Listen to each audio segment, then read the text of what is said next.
Oh, hey. Thanks for coming in. I've been waiting. Well, I haven't been waiting for you. You're not late, but I've been ready for you all day.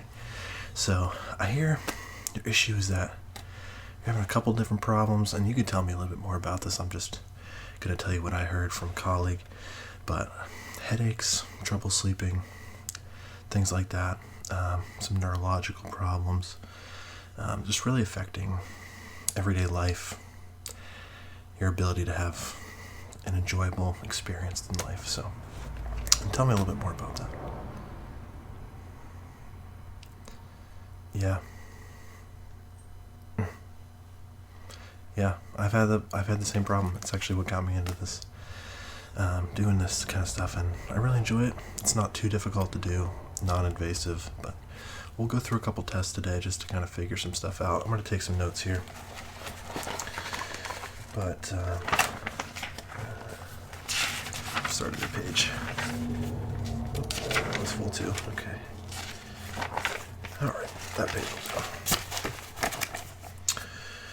Okay, so we'll start with just writing some information about you. Get all your personal stuff, just so I know who we're talking about in this. Okay, yep. And then we got headaches, if I can spell, trouble falling asleep, trouble falling asleep. Okay, and that's pretty normal.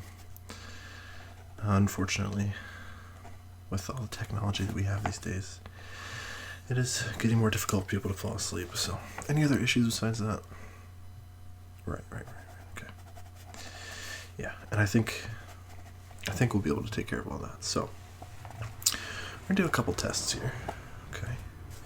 We'll start by just a quick visual inspection. I'm gonna get really close. I'm gonna get really close to you and inspect your scalp, your hair, and try to feel for any lumps or bumps in your head. Things that might be. Okay, yeah. Yeah, okay.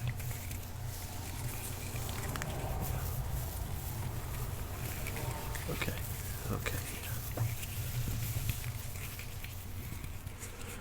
That all looked pretty normal. I looked at your eyes a little bit there just to make sure, feeling around your head, your eyes weren't doing any weird dilations or anything like that. So, add that to the list here. Eyes are good. Eyes are A+. And scalp, yep. Okay. So, yeah, and I'm just gonna take a couple measurements here. Head.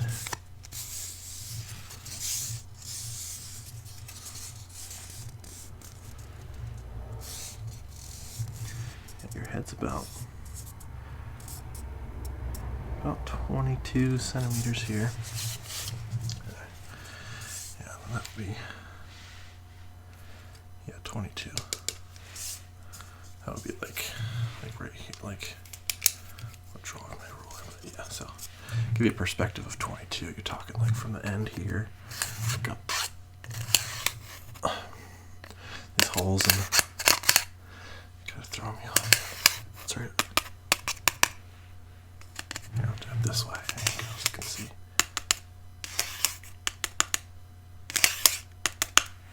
That's 22. Yeah, 22 is about 9 inches. That's not the most accurate, but it's pretty close. So if we punch that in here, just punch that in. The old TI-82 here.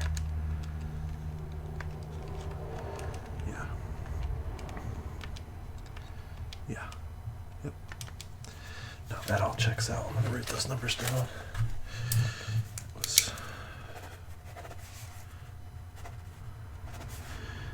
Plug in the formula really quick here. Yeah, nothing. So far, nothing is. You're having no problems. All very normal. But there really is a solution to the issue.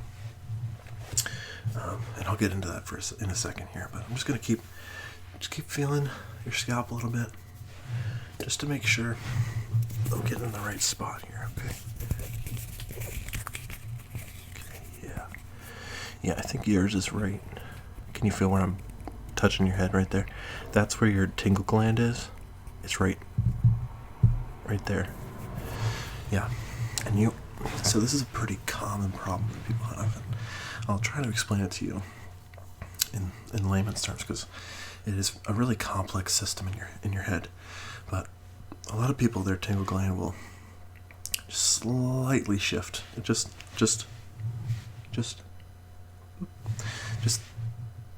that much shift. And the issue when it's just that much shift is it throws your brain all out of whack. It's the same thing. You get like an ear infection or something, your whole system's connected.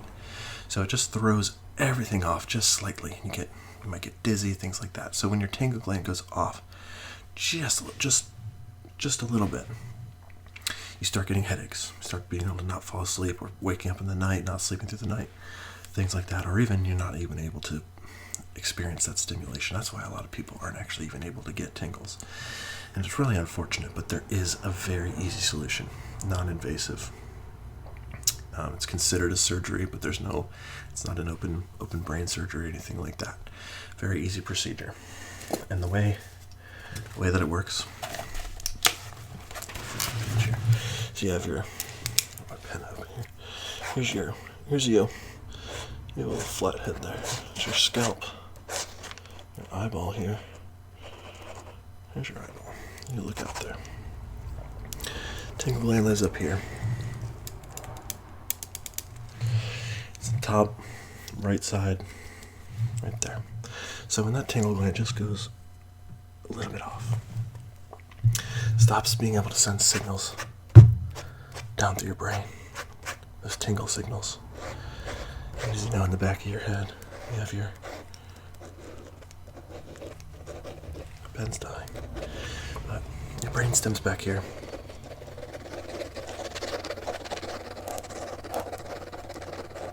Got the pen to work again. So your tingle gland sends signals all throughout your brain. Your brain processes those signals, send it to your brainstem. Your brainstem, your brainstem will send those signals to the rest of your body. That's why you might feel that. You feel that tingle sensation, or when you used to feel it. You feel it originate up here, maybe in the back of your head. Brainstem, everywhere else. So when that gland tilts just a little bit, it's essentially not able to even begin to send the signals to the brain, let alone down the brainstem. So the process is very easy. Take a couple more measurements here with a little bit of a more flexible. Okay, yeah, it all makes sense. All right, yeah. Your tingle gland, like your head's this big, right? Tingle gland is this big on here. Yep. Very tiny. Very, very tiny. Yeah, so if your head is like, let's get centimeters out here, it's a little bit more accurate. Your head's about here.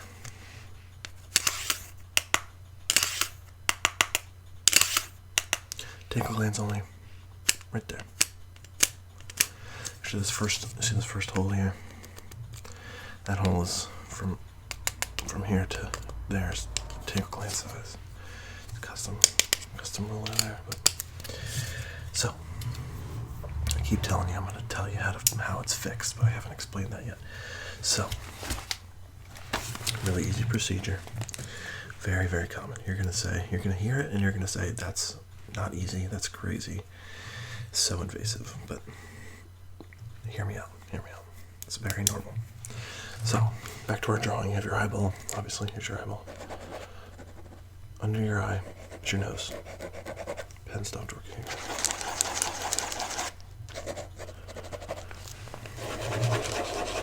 There we go. Here's your nose. Okay. Your nostrils under here. They lead up, and it's really easy. It's a pretty common surgical procedure. Go up into the nose, go through the thin back wall here, and into the brain. This avoids open brain surgery. So no more holes cut in the top of your head, okay? None of that. Small, tiny camera, tiny. The tip of this pen is like 6 times as big. Just the tip, not even the whole pen. Okay, we're gonna go up in here, and our camera device has a little pincher at the end, a little tweezer. We go up, we go around. We don't go through the brain, obviously. We're not going to be drilling into your brain. We go up, we go around. See that motion there? Up and around, up and around. Right to the tingle gland there. We use those little tweezers on the end of our camera to pinpoint it exactly, 100%. And all we have to do, grab, twist, twist it right back into place. And really what that does is it opens everything back up. So think about if you lay on your arm and all the blood is being restricted to your arm, then and you get a dead feeling, your arm's feeling dead, or tingly arm, or pins and needles, that kind of feeling.